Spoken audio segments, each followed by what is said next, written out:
All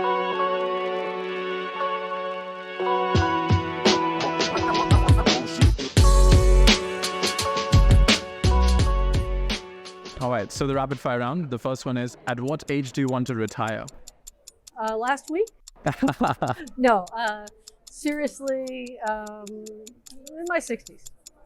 What's your favorite mobile app? Favorite mobile app? Oh, gosh. I don't know that I have one. I'm sorry. You could have said Google Maps or something. That's true. Yeah, that's a good. How long does it take you to get ready in the morning? It depends whether I have to feed cats or not. So between 45 minutes and an hour. Most embarrassing moment of your life? I think when I was in graduate school and I was at a dinner and they served cantaloupe, and I tried to use the spoon to cut the cantaloupe, and it flew over my shoulder and hit someone in the back. Oh my God. Mountains or beaches? Beaches. What's the most useful mobile feature you can't live without? Texting, I think. Favorite color? Blue. What time of day are you most inspired? Around 1 in the morning. How many hours of sleep do you need? As many as I can get. Fill in the blank. An upcoming telecommunications trend is blank. Upcoming apparently it's blah, blah, blah. An upcoming telecommunications trend is faster and faster. The city in which the best kiss of your life happened? Oh, that's an awesome question. Atlanta. Okay. Pick one, Android or Apple. Apple. The biggest mistake of your career? It was taking a certain job that I won't name. How do you relax? I like to relax by exercising, reading, lots of different things. How many cups of coffee do you drink per day? None. A habit of yours that you hate? That I hate. Habit I hate. Working too late. Which US department would you never work for? Oh, I think I'll pass that one. The most valuable skill you've learned in life? Being nice to other people. Which US department would you love to work for? The US department I'd love to work for that I haven't worked for already would probably be the State Department. Cities or countrysides? Cities. And the last one is your favorite Netflix show? Favorite Netflix show? Oh gosh. I can't think of the name of it now. It was the one set in DC years ago. Oh my gosh, I can't think of it. That's great footage, though. Yeah, I'm sorry. It was so good, I can't think of the name. All right, so we're going to go on to the longer question. Okay. Which you can answer with as much ease and time as you like. All right, so the first one, how do you ensure that the US Department of Energy's information technology infrastructure is secure against cyber attacks and other forms of digital threats? Well, that's a big problem.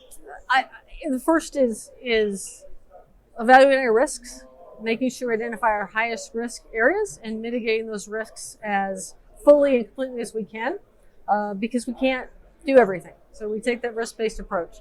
Second is coordinating. So we coordinate among DOE, we coordinate with the interagency, we coordinate with others who have classified information to share, to create an unclassified version of that, bring it to the unclassed level and share that information out. So we share both things we know are going on, and then we pull in things we are hearing from our organization. So that's the second thing. And then the third one is always being vigilant, right? Always paying attention, training our staff, training our users to always be aware of what's going on. And which one of these is most likely to cause problems first? Well, I think that because we are not able to mitigate every risk, that is the ultimate risk, is that we will have an unmitigated risk that will turn out to be the one that gets us. But we try very, very hard to make sure that we have the ability to respond and recover from that if it does happen. How do you balance the need for innovation and new technology with the necessity of maintaining legacy systems that are critical to the department's mission?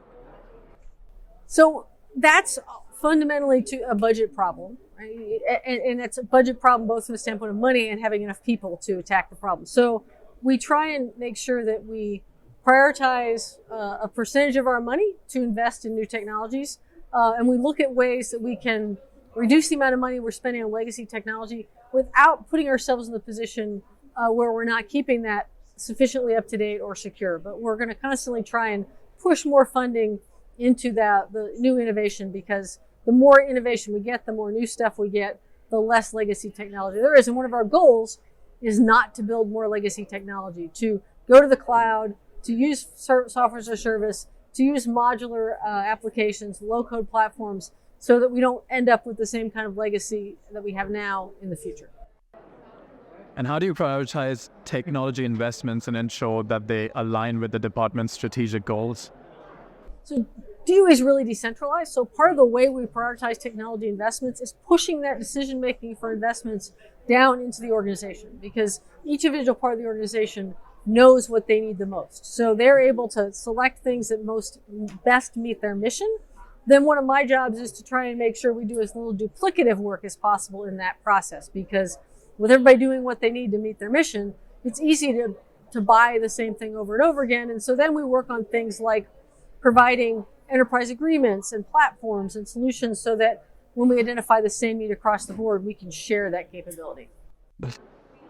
And how do you manage the risks associated with outsourcing technology? Do you do that at technology services and ensure that vendors meet the department's security and compliance requirements? Yeah, we do outsourcing in a variety of different ways. One could argue that our national labs are outsourced because they are government-owned, contractor-operated. So that's a very different kind of model from any kind of outsourcing you usually see. But we have oversight of the labs, and we do that by setting up contracts with them, by funding cybersecurity, and having them inherit requirements that we have for security. We also outsource certain products and technologies to vendors, as well as working on our own projects. And in each case, what we do is we set standards. We make those standards clear to our vendors, and we hold them contractually responsible for meeting those standards.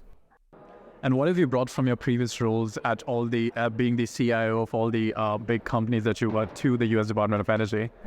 So I think everywhere I've been, I've learned something, lots of somethings usually. And I've had this huge variety of experiences that have led me to the point where you can look at a problem ultimately, and it's not the same problem, but it kind of looks like that problem. And so you learn over time by having these experiences as a CIO over and over and over again, what you need to do as a CIO to be successful, what kind of problems you're going to see, and how to solve them.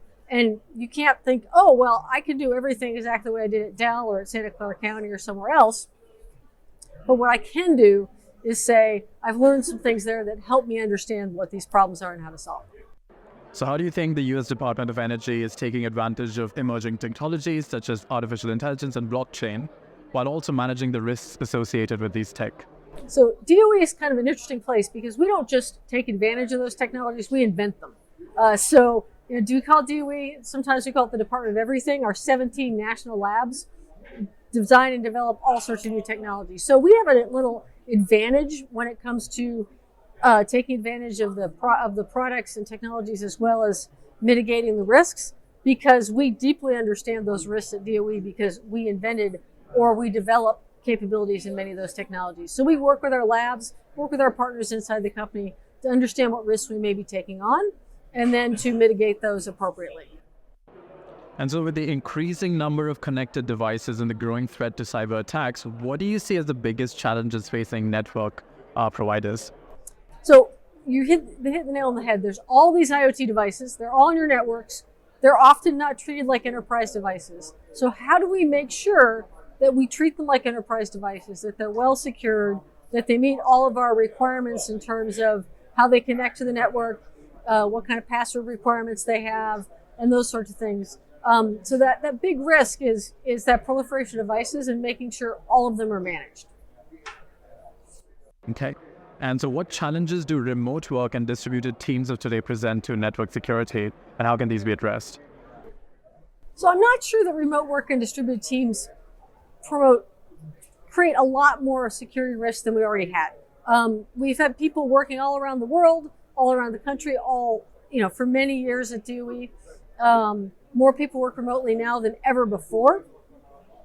But they're mainly present collaboration challenges, finding new ways to work together. We were already well on the path of moving away from a reliance on that network perimeter, which would probably be the biggest reason you'd be concerned about remote work. So the network perimeter is just one of many tools we have to protect and secure our capabilities. We're all in for zero trust, and we assume that anyone who comes into our network could be compromised. It could be a bot, it could be an intruder, and we're going to assume that, and we're going to identify all our assets. We're going to put authentication on each asset, and the level of authentication, the level of security required depends upon how high a value that asset has.